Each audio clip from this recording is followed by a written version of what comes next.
Hello again, everyone. Welcome to another episode of Game Pass Grab Bag, your weekly podcast reviewing games from the Game Pass collection. Bring you three unique perspectives of varying skill range. I am the Joker of this episode, Andrew. With me, our slow poker, Keith. Hello. And our king of farts, Aaron. Come on. You know, for the last few episodes, you've been very nice. You've given me great titles. And now I'm king of farts. He's a king of farts. Is that what I said? I heard king of farts. I heard king of hearts. Definitely Did king you of say farts. King of Hearts? Yeah, king of farts. I think you heard what you wanted to hear. I don't think he said that. I think I'm being messed with right now. But this week we played, finally, Balatro. After this episode, can we please stop talking about this game? Honestly, it feels like we've done 100 episodes on Balatro at this point. And I'm not even mad about it because you know me, but at the same time. I mean, it is technically new to Game Pass. You guys should never have been talking about this. Okay. Well, we did it on our Patreon episode. Remember Patreon? That's totally fair. Obviously, Balatro took over the internet over like the last year, but this has been my first experience. I can't believe I looked at your guys' numbers. Obviously, Keith is in another world right now. Disgusting numbers right there. But Andrew, you're not that much better. You've got a ludicrous amount of hours on this game. Do I really? It's up there. I just pulled up Signal. Let me see if I can pull it up again. I feel like I have not played it that much. But anyway, let's. You got 28 hours. Oh, that's not that bad. Yeah, that's child's play. Keith has 736. So, like I said, Keith, it's like 28 days. I think Keith has. Yeah, you really can't compare those. But I would still say your numbers are ridiculously high. Yeah, but this game's been out for like a year, so 28 hours over a year isn't. I feel like not that bad. Did it launch on Xbox? Yeah. No. I thought it was only PC first. I thought it was only PC first. If it did, I don't know how long it lasted. Yeah, that's true. But anyway, Balatro, it is a poker roguelike. Yeah, who would ever thought that would be a combination? But Balatro, yeah, is a quick pick up and play poker roguelike where you are just trying to make number go up. That is the game. Number go up. But before we get into this too, make sure you follow us on our Discord or our socials or our YouTube. Aaron here, especially, has been streaming a lot on both our YouTube and our Twitch. I will have the link to all of our socials down in the show notes. So please make sure you join us. Also for our live recordings, which we record every Wednesday. So thank you all who join us and who've been following us. We love interacting with everyone. We love all the people in our Discord. Me and Keith are pretty active on there. But yeah, Balatro. So let's go around here. Gamer Pass. Okay, I think this is going to be pretty easy. I'm going to give Balatro a game. But I will say, after the 28 hours that Aaron apparently I've put in, I could take or leave this game. Like, I feel like I've played enough, and I'm like, all right, I pick it up every once in a while, do a run or two, and then I'm like, yeah, okay, I'm good. But yeah, so overall, I give it a game. Do we even, you know what, I'll go next. Yeah, you go Because I don't next. even think we need to hear Keith's opinion. We can probably literally just skip him right here because we already know the answer to that. I am really bad at this game. We just live streamed this before we got on. Keith had to backseat driver on that stream. And as I was doing that, we had some others join in as well. I realized I know nothing about this game. I just checked like 5.5 hours into the game, or like 6 hours. So I haven't put I'm not even close to touching Keith's time on this game right now. I'm having fun though. I don't think the creator is close to Keith's time. That's probably true. There is a fun little rhythm to this, and the in-between hands, you can tell, is where a lot of stuff is happening. And that's where I'm getting the most confused. I would say that's where I'm getting the most confused. Keith would probably say I was getting confused with everything. But this is fun. Like, it's fun. I do have one gripe with this game. Like, one, all right, maybe I have a few gripes, but I've said this in podcasts before on this podcast where I've complained about a game being a mobile game that's on Xbox. This is one of those games. Slay the Spire was another one. You guys love Slay the Spire. You would always talk about that. But I was like, that is a freaking mobile game that is on Xbox. This is also one of those games that this is a mobile game on Xbox. But why do you say there's a dig? Like, who cares? What? Listen, I said it was a small gripe. I didn't say it was a major gripe. But I gripe at all. It is what I'm saying. I just feel like the console experience should feel like a much grander experience. Okay? Clicker games, Keith, are not Xbox games. I don't know what you're Those talking are about. mobile games. That's Or all. PC games. Cookie Clicker was first only PC. Yes, Mhm. but you could see that as a mobile game. Games that just kind of idle run themselves are mobile games. Again, small gripe, but yes, this is a game. Okay. Why are you even thinking about this? I'm This is not. like it's like a I'm not. game of a lifetime for This, you. this is the definite game. It is. I mean, if there's a definite game to define definite game for me, it is this. This is the game that I'll tell everybody about, because the thing about Balatro is that even if roguelikes aren't your style, if deck builders aren't your style, and like I always say, I talk about Slay the Spire, I talk about Inscription, and the offshoots, so the Monster Trains, Wild Frost, I've liked them all. They're you cannot enjoy those because those can be pretty complicated, and especially the battling aspect of it can add something to it. Now, as Aaron's discovering, Balatro is kind of wild, and there's all kinds of things that are going on to it. At its core, it's so much more accessible, I think, than any of those other games, that I think it's why I'm always like, no, you just try this game. Like, if there's a game you're going to try, and this is why I'm excited that it's on Game Pass, because I've already got at least one coworker playing it, and he in turn got his girlfriend and his brother hooked on it over the weekend as well. It's just it's that type of game that even if you're not genuinely into the style, there's something to be had. And I don't want to call it, I'm not going to call this a gripe, but I don't think this is a poker roguelike. Like, yes, you play full houses in pairs, in straights, and all like poker hands. That's about where the pokerness stops. I mean, that, and maybe the fact that they use the terminology blinds and antes, but really a very minor gripe. It's a roguelike that uses a 52 deck of cards that becomes very much not a standard deck of cards the more you play it. So, and I mean, it's got everything that I would want in a game. There's literally zero story. They don't even try to, like, oh, you've been sucked into the weird digital card world. Here's the wizard joker that's trapped. That's what I hate. It is just, here's a game. Play it. That said, I've played it now on mobile. I've played it on console.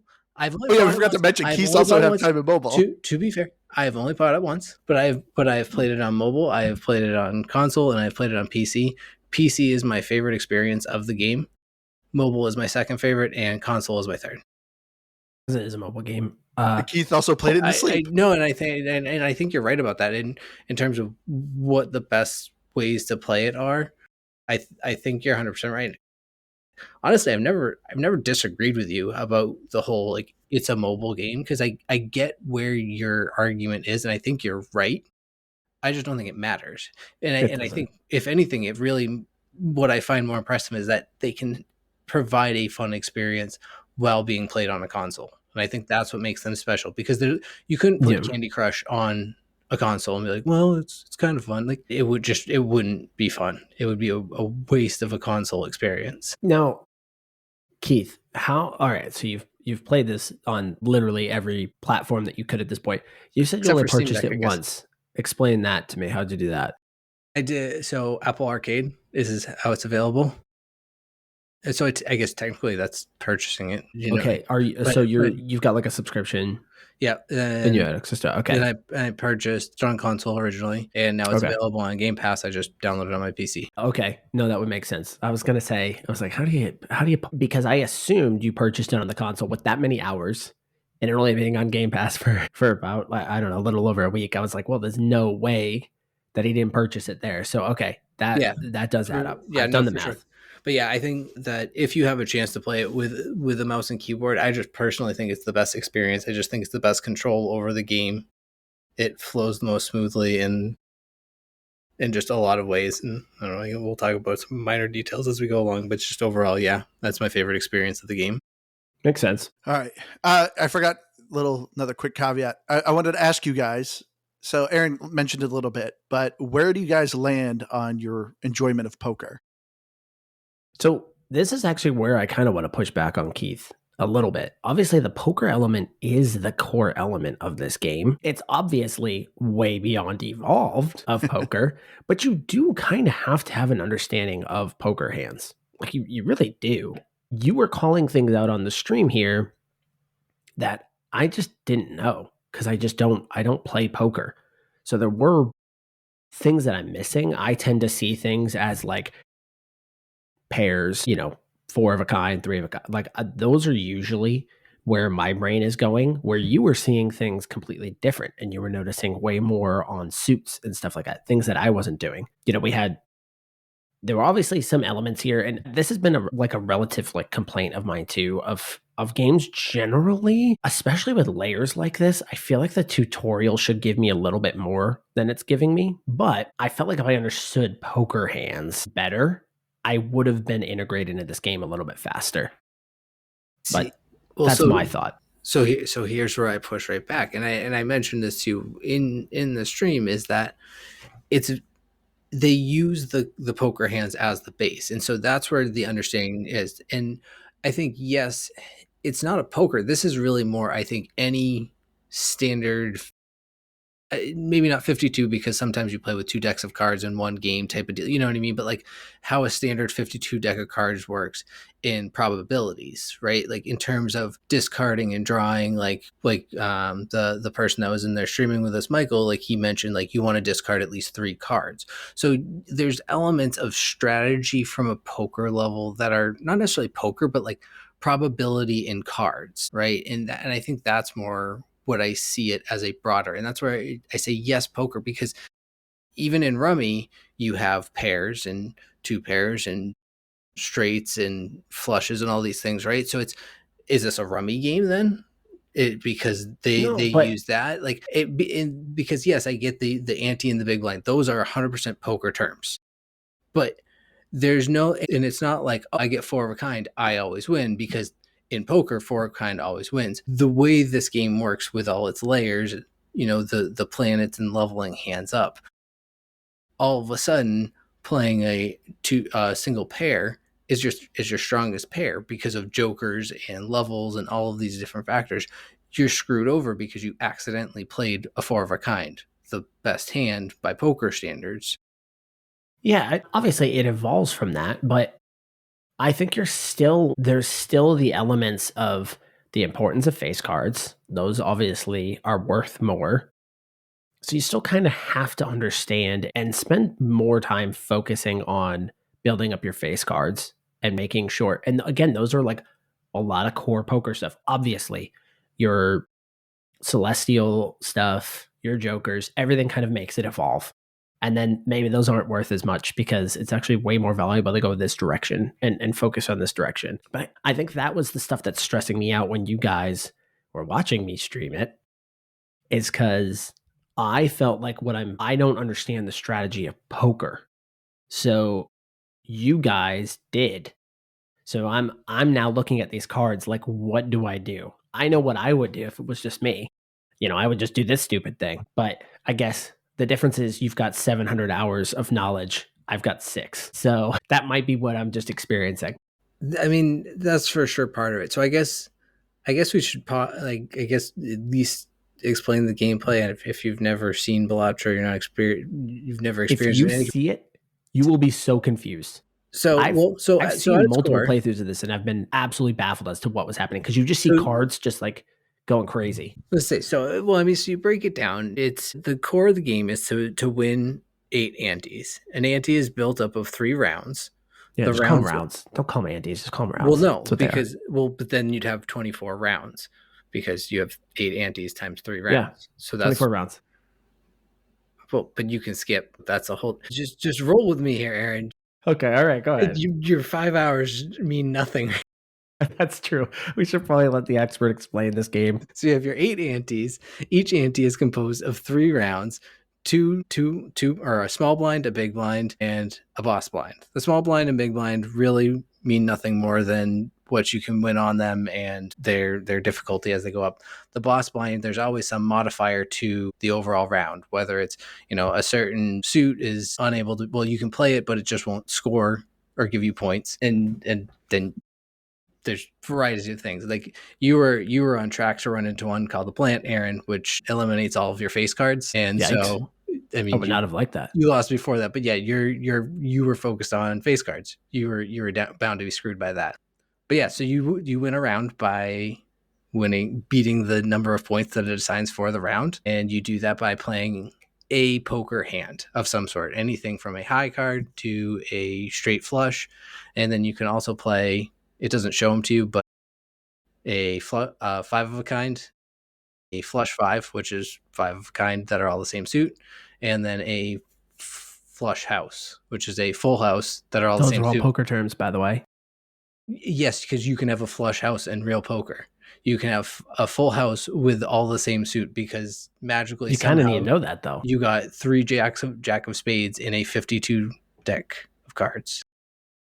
That's what I'm saying. I This will is give them not standard props. poker. It's you. Yes, the only thing you would again have to know about poker is what a full house is, and you may stumble onto it by accident because you've just been casually building up spade cards because you had a joker that did it, and so you just happen to play a full house that's all spades, and then it goes, "Hey, flush house." What the heck is that? Because that's not even a real poker term, even if you know poker. But Okay. but I digress. So You- in between each round, you have your shop phase. This is what you were talking about, Aaron. Yeah, the fun Your part. shop phase is where you're going to buy jokers, which are modifiers again to each of your hands played. Your planet cards, which level up all of these different poker hands that make them stronger to play. And then your tarot cards, which are a lot of how you're manipulating your deck. Whole bunch of layers. There's a million different strategies and a million different ways to win at Balatro, and that's another one of my favorite things about it. You can stumble and accidentally win. Like you were on track to realistically win that. I know. And honestly, I accidentally discarded a card I wasn't supposed to discard. I don't even think so. It was a dumb mistake. After the fact, I definitely agreed with him, but because I think what he was going for. But my point being is that you can like accidentally win at this game because of all of the different like varieties of things and how they can play. Yes, you have to know what you're doing, but it's not poker. It is have to know the way that Balatro works. Like that really, you have to know the jokers. You really is the biggest thing. You're right. Like you're not wrong. Like you are right what you're saying. Obviously, the shop round, the jokers, the celestial things, the tarot cards, all of that stuff changes the game. And especially the further you get, you're really honestly playing a different game than what you were playing in the first ante or the first round. It's going to evolve because things are changing. However, at the end of the day, you have to select cards to play. And in that case, it is built off of a poker structure of you're going to need pairs, But you're so going to is need blackjack, flushes. so is rummy, so is Go Fish. I understand that. Is it a Go Fish game because it's built off cards? This is to answer Andrew's questions. To answer Andrew's question, if you have not played poker before and you are now presented with these cards, you now have to throw onto a table. I mean, yeah, you're not going to know unless you kind of know. This game does help. You can click on the details and it does break down what you can have there, like what it will score you on. But especially when you're first starting out and you haven't even run through the shop, you are ultimately just playing poker hands that result in scoring. This is bad tutorial, I admit. But under that run info as well, when you go and you hover over the hand, it shows you what it takes to play the hand. That's what I'm saying. That is good. In the sheer fact of it comes down to your numbers and your information is just right there in front of you. And those scores, that has nothing to do. Those scores have nothing to do with poker. Those are made up numbers that they've assigned to the game for 100%. And the only thing that it has done is they have tiered them out in line with what poker hands are. But as I said, the majority of those hands can all be played in gin rummy. Like, and it doesn't make this a rummy game. Like, I get the concept of it being poker, and I'm not trying to like, it has nothing to do with poker. It's just, I'm just saying overall, it really, it's poker for like the first 5 minutes. And then it's very quickly, you have to know the modifiers of the game. And that's the only way to know what's really going on. And truthfully, if you read all of the Jokers closely, they explain everything that's going to happen. So because again, there's going back to, and like I'm joking about it, but I'm not, like, there's no banana you show up to a poker table with and they're like, oh well, you've got a poker, so your pair wins everything. I'm not disagreeing with that. I totally This is not agree. banana Again, that the Joker. game evolves. Andrew, you have to be the deciding factor, because your question was specifically, do you need to know poker? Or No, how my much question was, knowledge? how much do you guys know poker? That's all the question was. I know. I proposed like over 15 minutes ago that I could find Well, the answer. I used to This play, has now play a crap load of spiraled. poker for what it's worth. This has spiraled, huh? I used to play a crap load of poker. I know that. I think that's why this game connects with you, because that is its core element. Andrew, who was right? Who won the? Who was? I think it's funny. Before we started this, Aaron's like, "Oh, this doesn't need to be an hour-long episode." Aaron, this is going to be way past an hour episode. Yeah, because I've already, like, I'm not disagreeing. I mean, this is the storyline Okay. right here. Okay. Go ahead, Andrew. What do you think? So I am in the same boat as Aaron. I did not play poker. I played poker 2-3 times. All I knew was pair, 3 of a kind, 2 pair. That's it. That's all I knew for hands. So whenever I played poker, they're like, "Oh, you got this and that." I'm like, I don't know. I don't know what you're saying. So I went into this game not knowing poker at all. So with that, I do also disagree with Aaron that you don't need to know poker playing this game. And I don't know if you noticed, but I think if you hit the back button, it brought up a sheet showing you what the hands were. That's what we're talking about. It does. It shows you, and it showed you the scoring of what you can play. And I said that was a good thing. Yes. It was a good thing that it had that. However, I will go even just a little step further. Let's say again, I've never played poker before. I pop up that sheet and I'm like, oh, well, the highest scoring thing here is a royal flush. I'm going to aim for the royal flush. That's what I'm going to do. Well, that's also really hard to get. That's not easy to get. So you kind of have to know that, because that's normal in poker. That is a very rare hand to have. That's where I say that can be applied to any card-based game. That's about knowing. I'm going to say, just for lack of better terms, like counting cards effectively, right? Okay, I recognize that I've already thrown away the king and the jack of spades. So even though I have the ace, queen, 10, I can't get a royal flush now. I'm not going to try to play for that.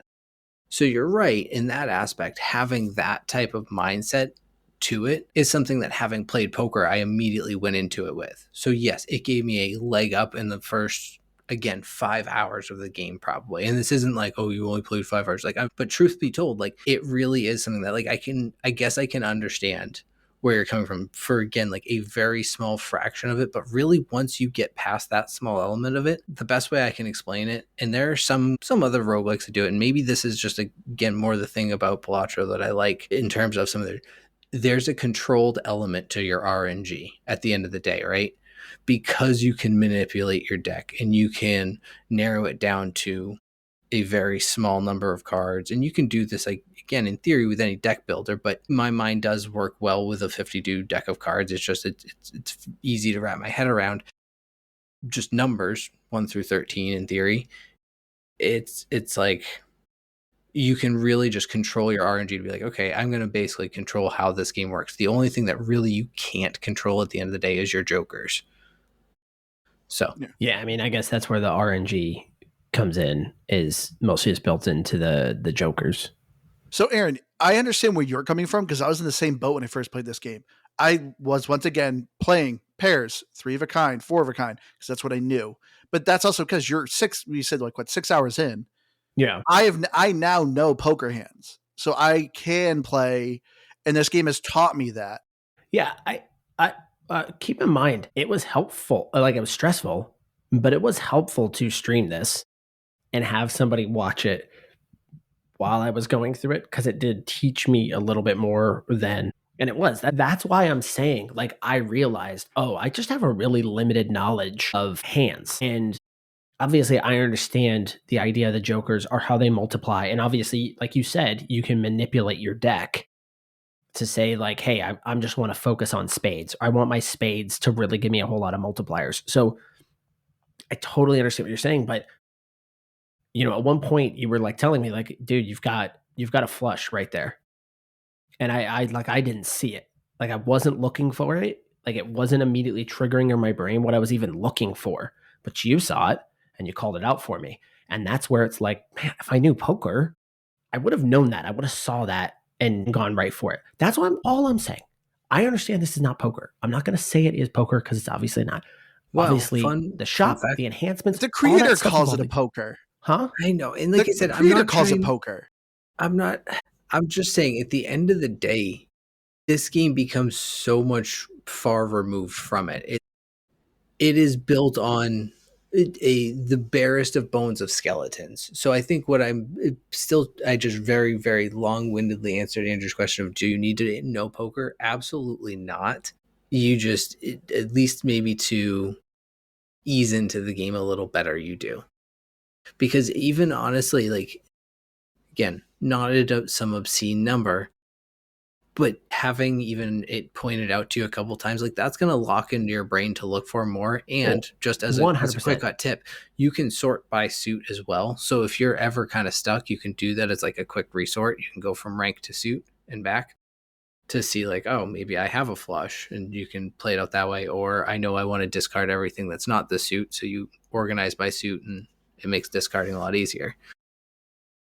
But if I didn't know poker, why would I rearrange by suit?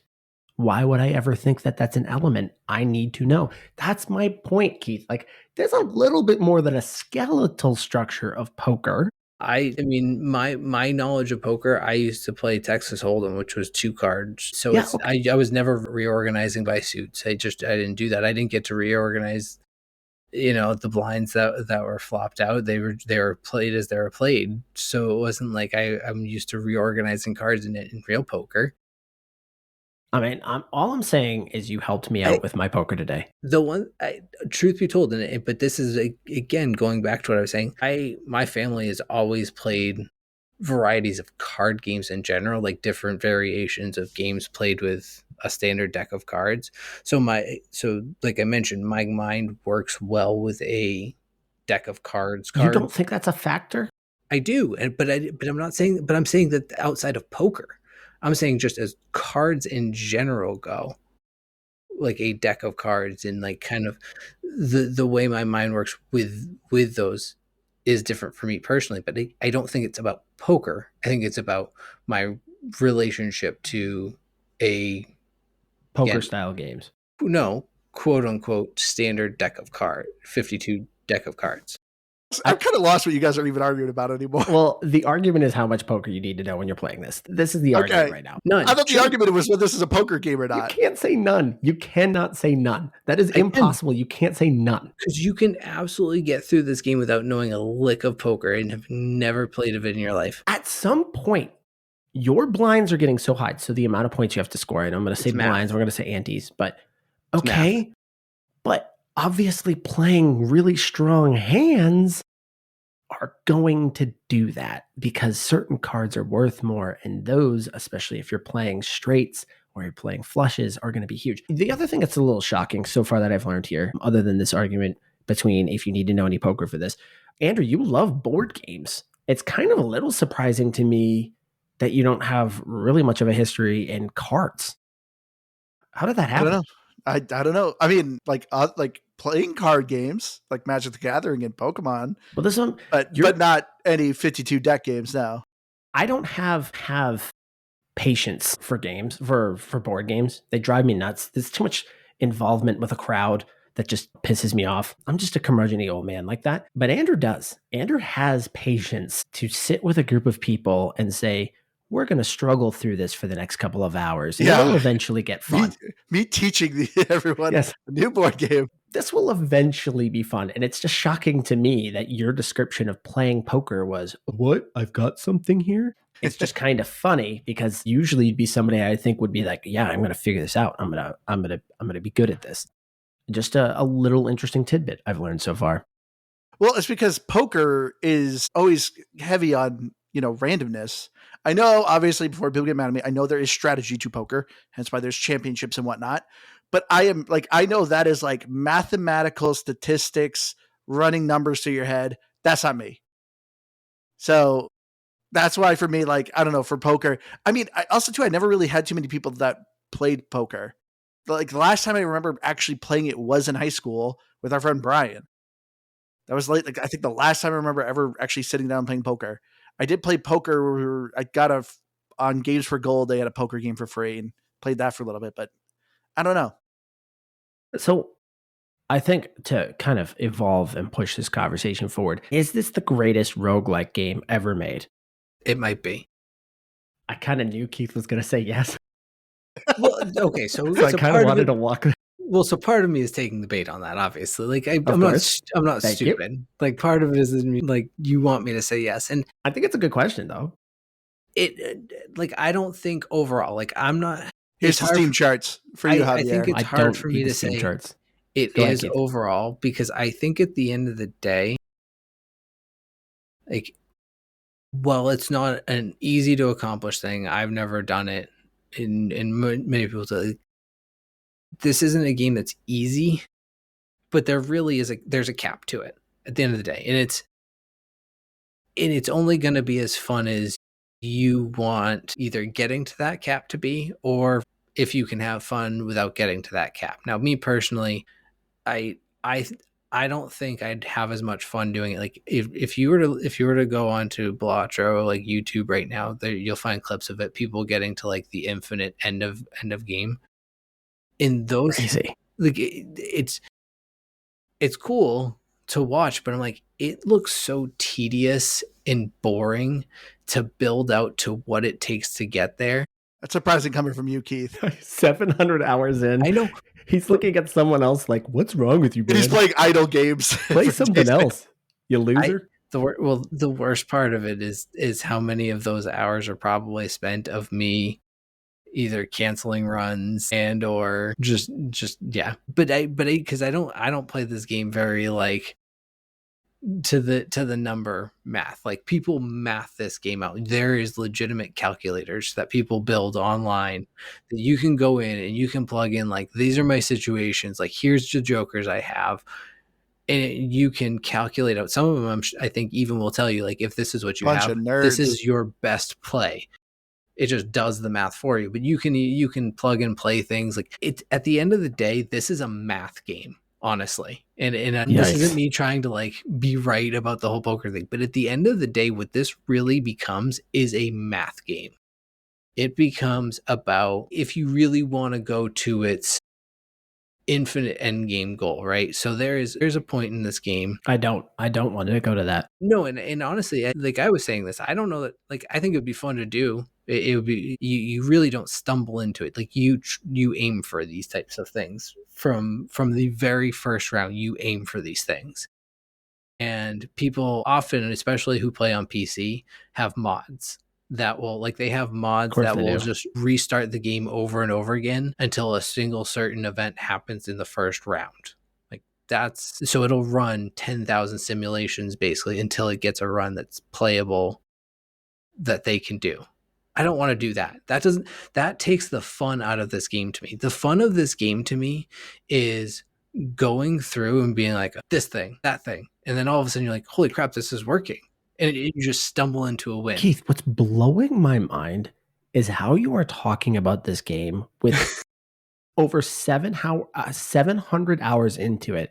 And you're still talking about it like, I don't want to actually be the best at this. I just want to stumble into things. That's insane to me. You also didn't really even answer my question, which my question was, is this the greatest roguelike game ever created? For me, you said yes, and then did not explain why you think it is.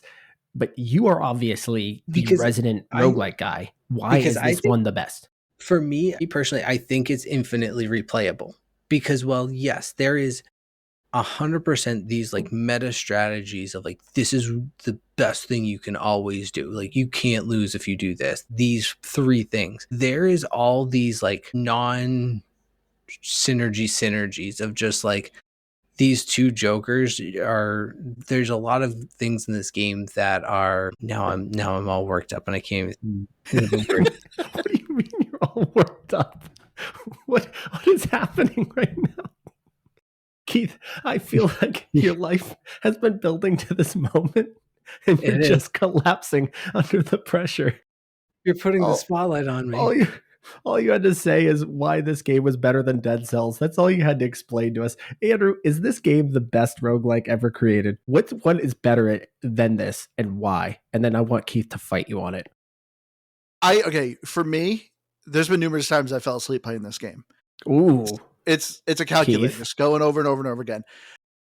In this game is one of my biggest gripes. I know Keith will probably argue with me on this, And he but should. the thing I usually don't like about roguelikes is when it's too heavy based on RNG. And to me, this is very heavy based on RNG. But Keith there is, disagrees. I had to look this up. There is, so if you still don't quite understand, Joker cards are essentially perks that you're getting to modify your deck and how the scoring happens. There is over 150 Jokers that you can get, and you can only carry 5, maybe more if you get negative, like it's a special perk. Are there seriously that many Jokers? Is that true? Ideally, you can only get 5 Holy in your hand, smokes. and there's 150 options. So for me, this is what always irritated me, because in my mind, I'm seeing these Jokers. I'm like, oh, this would be great with this Joker or that one or that one. But I, of course, never get them. And so it's frustrating. I don't know. So that's that why kind of sounds I fun, generally though. don't like it. What you're describing actually kind of sounds more fun to me, though. What? Like 150, because when Keith is saying there's unlimited possibilities, like there are quite literally unlimited possibilities with that many Jokers. Because obviously I wasn't seeing any of those because I'm sure I haven't unlocked them. I know it said a lot of them were locked for me. So I'm sure there are just some that I haven't seen, but that actually kind of seems a little bit more fun. That is more RNG. That's definitely RNG. That's 150. Like that's kind of crazy, but that also sounds a little fun to me. So I agree. This is a very, very, very good roguelike. I do agree with that, but I would not put in the camp as my favorite or the best. So here's where I'd contest, at least in the fact that it's so heavy on RNG, because you are correct that at 150 Jokers, there's a wide pool. Now, it comes down to another bit of a math game, right, though, is as a lot of these things go in any roguelike, these Jokers are tiered: common, uncommon, rare, legendary. The ways you can acquire them are limited in nature. The amount and likelihood of them dropping obviously increase, like commons are more common than uncommon. Weird by their name, I know. And there are a lot of, again, not game breaking, take me to the infinite end of the game strategies, but there are loads of infinite strategies that are built around seemingly innocuous common Jokers. Like one of the best Jokers in the game, even for some of the game breaking builds, is actually a common Joker. So and then when it comes to the deck manipulation aspect of it, because you really can, and again, like many roguelikes, but at least in the way my mind works personally, this is why I say for me personally, Balatro is like one of the best roguelikes, is the way to manipulate a deck of cards ace through 2 just makes sense to me. And you can do it in a way that at least the RNG of the cards and hands you play is basically guaranteed to what you want it to be. I will say, after getting my tutorial in streaming, I do kind of want to see somebody play, not necessarily like I want somebody to explain what Jokers they're picking and why they're picking it, especially if there's 150 of them. That's Keith. How many Jokers do you have unlocked at this point? All of them.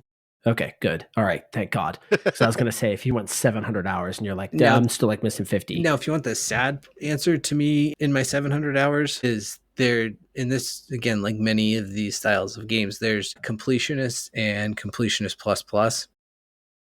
Of course. So like the completionist is beating all decks on every stake. So there's a bunch of different decks. Those are all a different modification of how the game plays.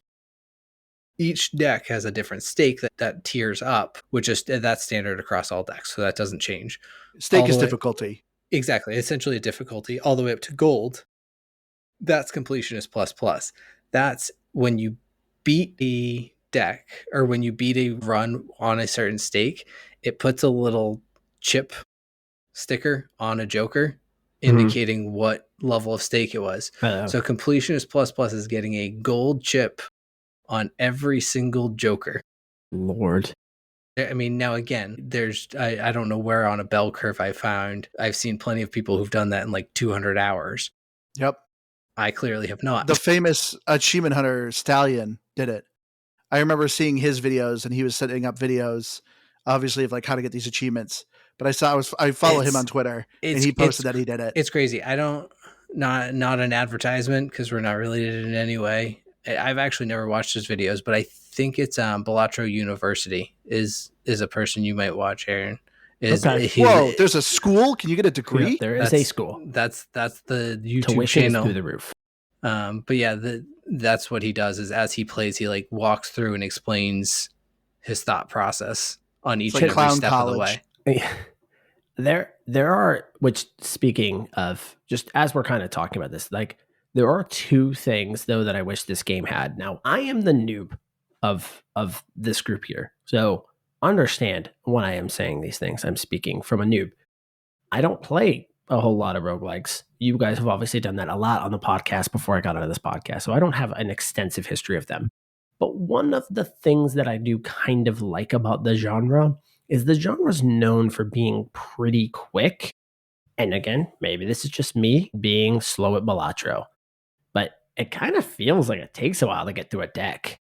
Like a completed run. Yeah, like a completed run.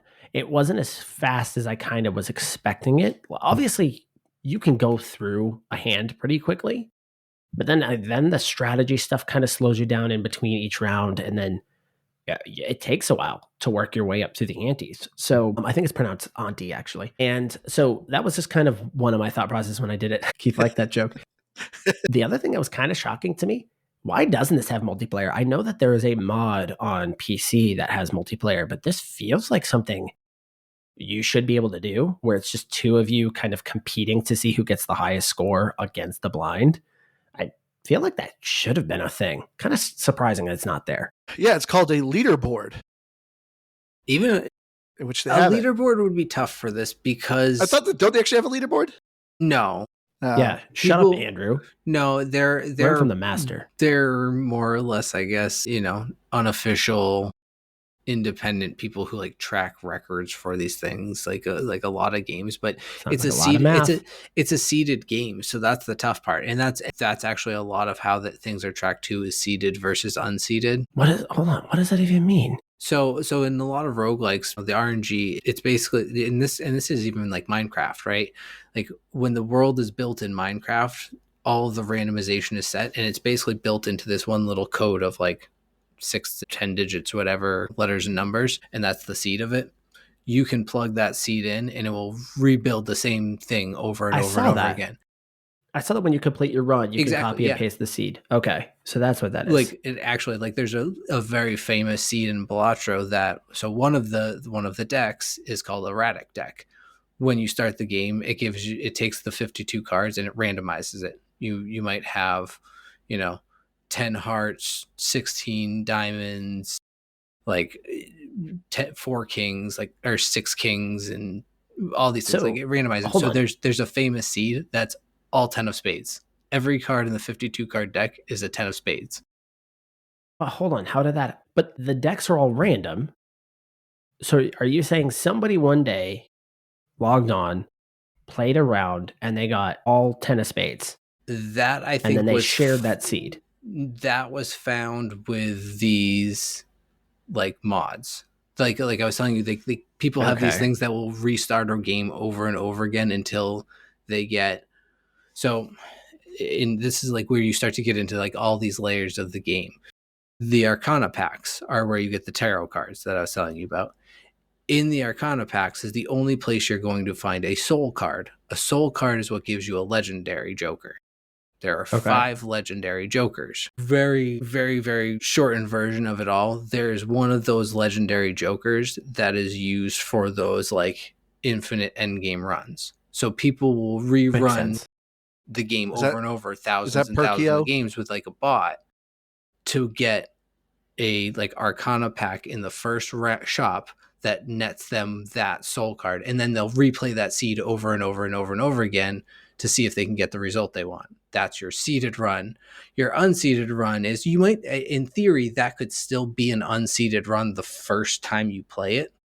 You know what I mean? But yeah. But then there's also people who will gripe about whether or not how that seed was found, because that's a whole nother thing. But that's where you get into internet nerd which shit. Makes sense. That's actually kind of language. Kind of a fun idea, though, of like you're trying to find one that like hit perfectly at the beginning and you save that seed just to replay over and over. That's actually kind of an interesting concept, but why no multiplayer? I think I'm kind of torn on the multiplayer aspect of it, because I think a lot of it, I think part of it is like the purist in me, like I don't know, it wasn't multiplayer. Elitist. But give at the same time, what they want. Give them multiplayer. Oh, but the thing is, I'd play the heck out of it, though. Like, yes, you would. I know absolutely you would. So I'm like, I would. I was actually kind of bummed that when I found out that I couldn't get mods on the Game Pass version of Balatro, you have to get the Steam version to get mods. Because I wanted to try that, actually. Yeah, get out of here. You did this entitled "The Purist in Me Doesn't Want It." But anyway, I tried to get it, and I was looking forward to it. Well, realistically, it's more like I don't think it needs it, but I do think it would be a lot of fun. No, I of course it. At the very least, I do agree. Like obviously. A leaderboard of some sort would be kind of interesting. That was Andrew's rip. See, this game's already a pass. I've already pointed out enough here to really start to change my score a little bit. You've poked all the holes in it now. I've torn this game to shreds. Keith said math as if it was a positive thing about this game. And that's a problem for me. Well, again, when it comes to at least arithmetic, which is a lot of what this game is, I that's the math I like. But the really kind of broken thing about this is it's like anything. It's like Overwatch. It's like Rivals. It's like Battlefield. Where are you taking this? The more you play this game, the more it will enrage you, even though you like it. So the thing, how mad are you after 700 hours, Keith? How enraged are you? Frequently a lot, actually, because as much as, and this is going to counter my whole RNG argument, because I think there's always cyclical, Keith. I think there's cyclical. AI, but I think there's like AI RNG into this game, that it intentionally is like, here's the one thing that we could possibly do to make this impossible for you to win. And it's just like, I swear to God, it does it just on purpose sometimes. But the really broken part is that I'm in this weird state, because I've played so much that I don't play for those end runs, but I have like an ideal opening scenario that's like a wide net.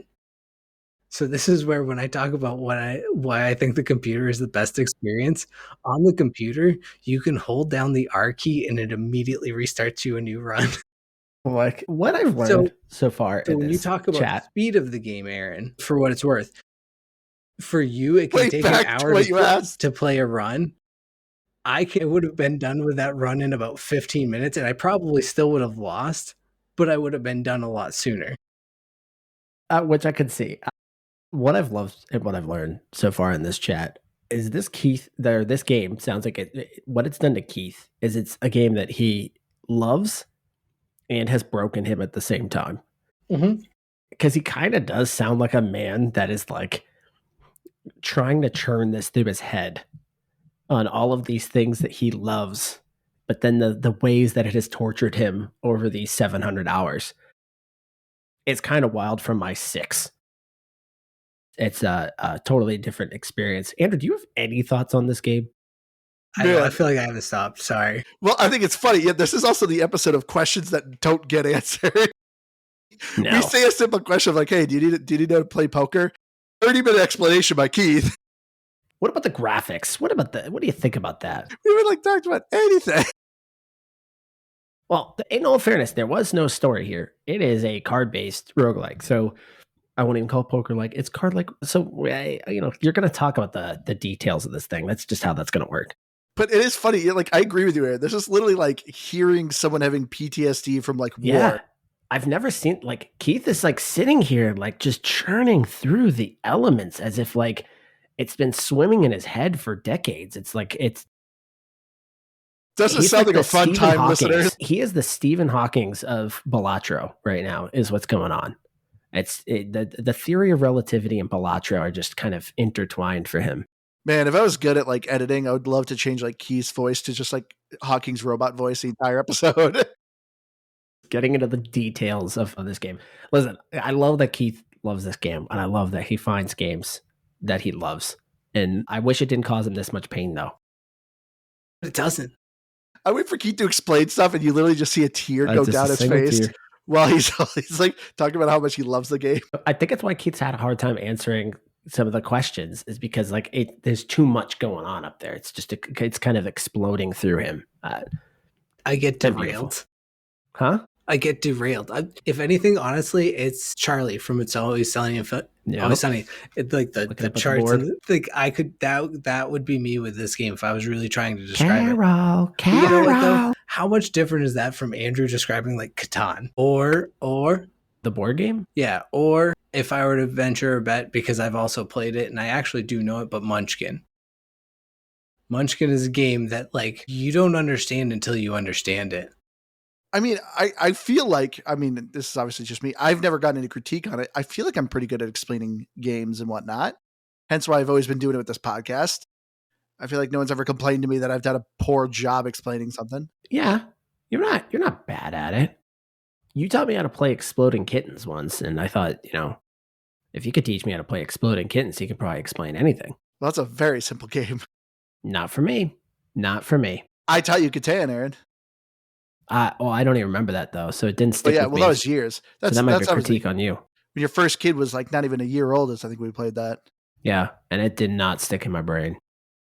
Well, obviously, a board game you played once, like 12 years ago. Well, that's again critique on you. So just something to think about. But yeah, I guess. Well, that's your question, Aaron. Get to the art style. I like this game's art style. It's pixely, kind of voxel. But what's great about this is they have a lot of collaborations with indie studios. Big studios too, actually, surprisingly. Looking like if you look at the Friends of Balatro. Am I wrong? Yes. Speaking of graphics, not on everything. I have a question or a statement, and I'm asking you if I'm wrong in this. When I'm playing it on PC, I notice it more just because I have an ultra wide monitor here. So because how it borders with my other screen that's connected to my work computer, it looks like it's rounded edges. Is it supposed to look like you're playing on a CRT TV? Yeah, one of the graphic settings that you can enhance the CRT bloom. Interesting. Because I was sitting there like, why doesn't this line up? I was super confused as to what was happening on the edge because it wasn't lining up with the other half of my monitor. That's a cool little feature. I don't know why. It's not like Balatro. It's really silly, and not to kind of go back to the story that we didn't talk about because it doesn't exist, but it like feels like because of that whole CRT thing that they're it's like some old timey video poker. Like they could have easily tried to stuff in some like you've been sucked into like this evil poker machine. I would have liked that. Have to fight your way. Like you're kind of choppy, so I don't know what you're trying to say, Aaron. But yeah, they could have forced some weird story into it, and then they just went, nope. It's just here's a game. Did we lose Aaron? No, there he is. It said trying to reconnect. But he's super choppy right now. Nope, you're there. Your internet's crapping out, Aaron. All right, cool. I mean, if they added a story, I easily could have put in another 200 hours in this game. So no, God, this game loses points for me. I don't think it. If I knew I was fighting an evil computer, I would have loved it. It was all I needed. I think so. I actually. Yeah, I'm gonna get roasted for this one. I spend a lot of time on the subreddit as well. Oh man, that's a lot of I think what drives like why I keep playing because I'm like, all right, I want to try and like focus on this differently this time, this differently this time. But I there's like when the guy who built this game, Local Thunk is what he goes by. His whole idea around the Jokers was that they had to be described within 4 lines. Like he had like, it was like a handful of like set rules and it had to deal with like around being like within 4 lines, like like certain coding things. lines? Yeah, like So I don't it know, like basically has he to has have set a rules very for it. intended purpose. Exactly. So even like Yeah. it's like a hey, if I'm going to build out new ones, they have to be within these set of guidelines that they makes like sense. stay not too confusing, basically, and a series of other things. So like I know that's not like a true design thing, but it kind of is, at least from like how all the Jokers are, because the Jokers are all really cool. I think and they're a lot of them are played of like the same look. A lot of them are the same thing, maybe just a slightly different background. But like the more you look at them, I think all but maybe one or two of them actually say Joker on them somewhere. And if you really kind of look at them, it all has some variation of a Joker on there. Like there's even one it's like called the smudge Joker, and it's just you can see that it's an image, but it's all smudged. But if you like look closely at it, it's just a smudged out Joker, and like the word Joker is like smudged across it and stuff. So No, Keith, like majority of them say Joker on it. no, but what I'm saying is Joker. find to-do list. Like that's one in particular that like is actually kind of cool, because what to-do list does is it's a list of different things to do on a list, but each letter of the list starts with a different letter of Joker. So it spells out Joker down the left side, but it's like jumping jacks, something that starts with O, something that starts with K. But they all say Joker. You said like almost none of them say Joker. No, I said all of them say Joker. If I might have said it wrong. Yeah, there you go, to do. Yep. So sorry, I apologize if I said that incorrectly or backwards. Okay. Thank you. They all say Joker Okay. in some Yeah, capacity. like red card here doesn't say anything. Yeah, I think that's like one of the only ones that doesn't.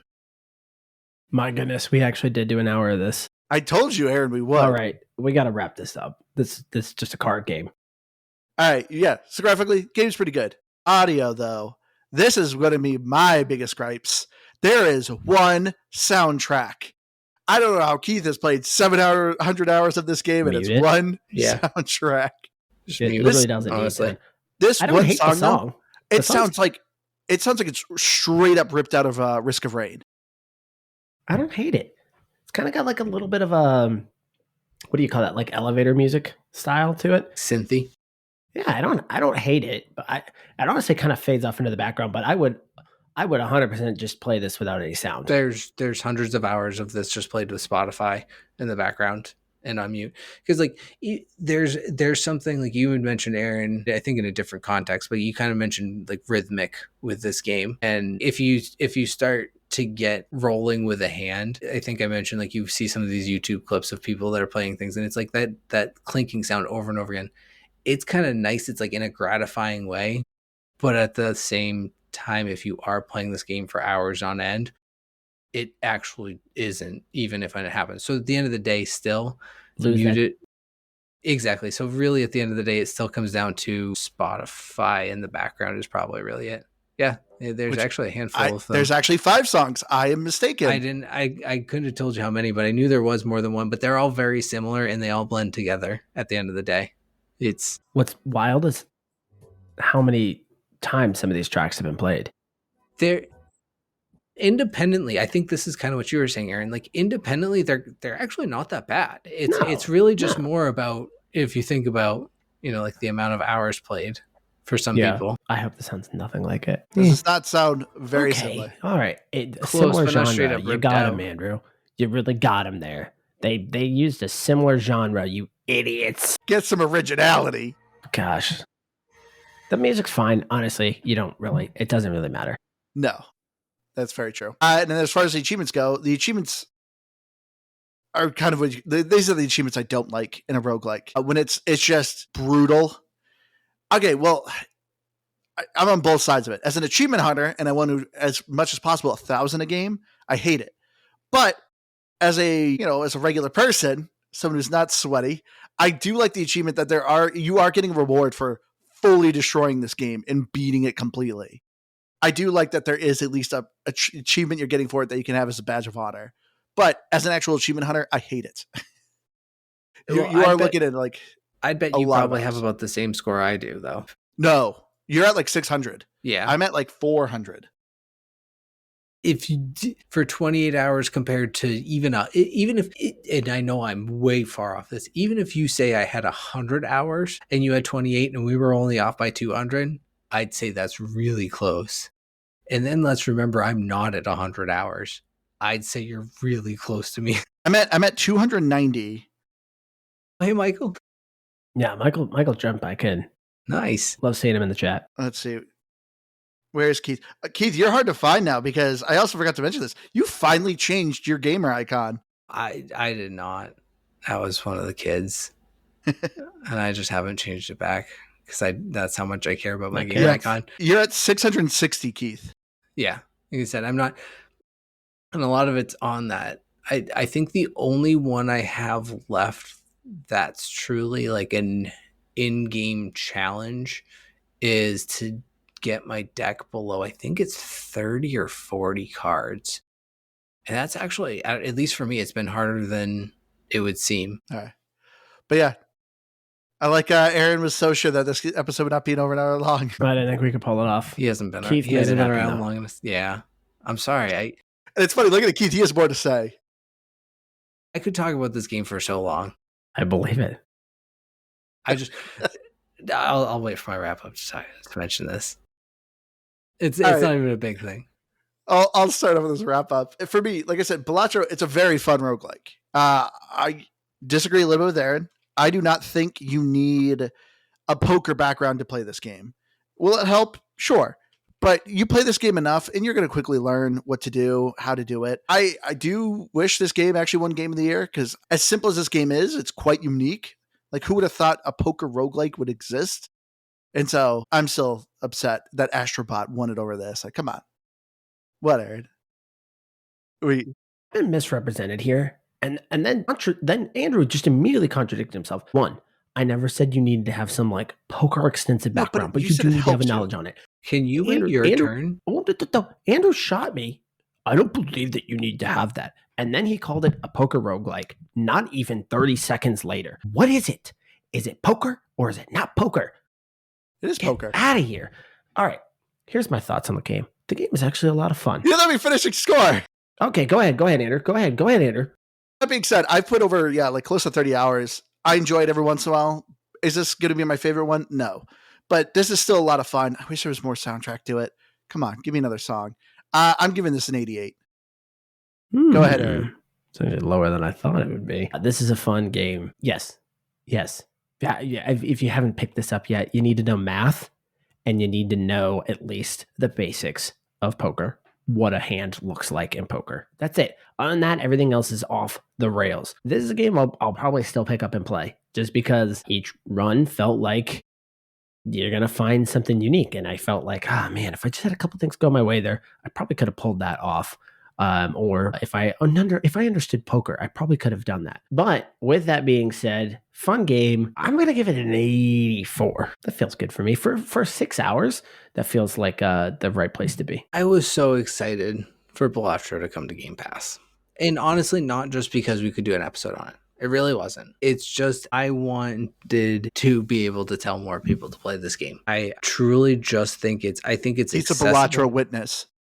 No, because I think that more people know because this is where I differ, at least in the need to know poker knowledge. I think enough people understand pairs and what a three of a kind is and all of these things, especially when the game explains it to you. But I think enough people understand those things more than they understand what some weird artifact in Slay the Spire is. The jokers, I think, are really, again, where so much of this game differs, and otherwise the planet cards really just come down to math and leveling up your hands, all those things. But it's such a simple game that has such a deeper strategy and overall gameplay to it, and I think that's what I find most interesting about it. But I can just kind of mindlessly rip through these runs, and like I'll get annoyed when I lose certain ones, but there's still nothing at the end of the day that I'm just like, I'll never get back to that again. Like I always feel like I can get back to that next run and I can get back to what I was trying to do. One thing I will say though is that despite having as many hours in the game, I told you this, Aaron, I was having more fun backseat driving, watching you play. Watching an idiot play. It's I don't know. Maybe it's like teaching your kid how to ride a bike a little bit. Like it's just like, oh, he's learning. This is so sweet. Look at this dummy. Like there was one time you moved over one of your cards to the right without being told to, and I was so proud of you. Or it was your Joker. You bought a Joker and you immediately moved it to the left. And I was just proud, and there was something special about watching and walking you along through there. So I think there's something about it, and I think that at least for me, there's not a lot of games where I'm like, you've got to try this game. You just got to try it. And I find myself doing that. And now that it's on Game Pass, I can do it more. I'm going to give it. I agree with Andrew though. That this game should have won Game of the Year. And I think too. I think you're going to give it an 88. No, Score, Keith. 95. I was expecting like a 99. I don't do 99s. I think I did like once or twice, and I think that was actually like Ori. That's why you didn't do a 96 then. So reverse nice. 69, but then it would have been the opposite of nice. Oh my gosh. Anyways, okay. 95. Metacritic. I actually had to look this up. It says a Metascore of 90 and a general user score of 8.3. Man, pretty good. Pretty solid. But there we go. Now we can finally stop talking about Balatro. I'm surprised this podcast survived this game because there's been numerous the weeks. Halo show. We survived Balatro. Well, there's numerous times Keith barely would play the game because he was just so wrapped up in Balatro. And I was just like, I thought for sure, I'm like, we are not going to play. We're not going to record this. Make it work. But there we go. Finally done with it. Thank you all so much for joining us. As I say, go to GamePassGrabBag.com. You'll go to our link tree with all our links to all our socials. Join us on our YouTube, our Twitch. Aaron streams quite a bit. We record live on there on Wednesdays. Check us out on our Twitter. Come to our Discord. Me and Keith are quite active on there. We love talking to people. Always love hearing from everyone. Thank you all the people who write comments on our Spotify. Thank you all. We greatly appreciate it. I've been your hardcore gamer host, Andrew. You can find me on Xbox Live at Firebirds. I'm Aaron. Thank you for joining, and I'll catch you on the next one. That's a good phrase. Thank you. I'm Keith.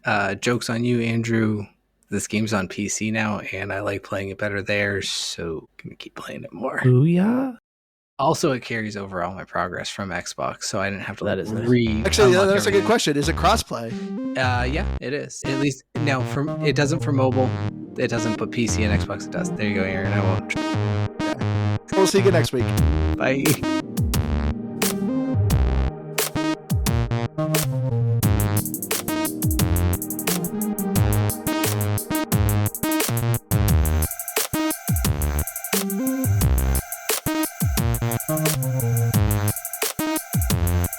Thank you.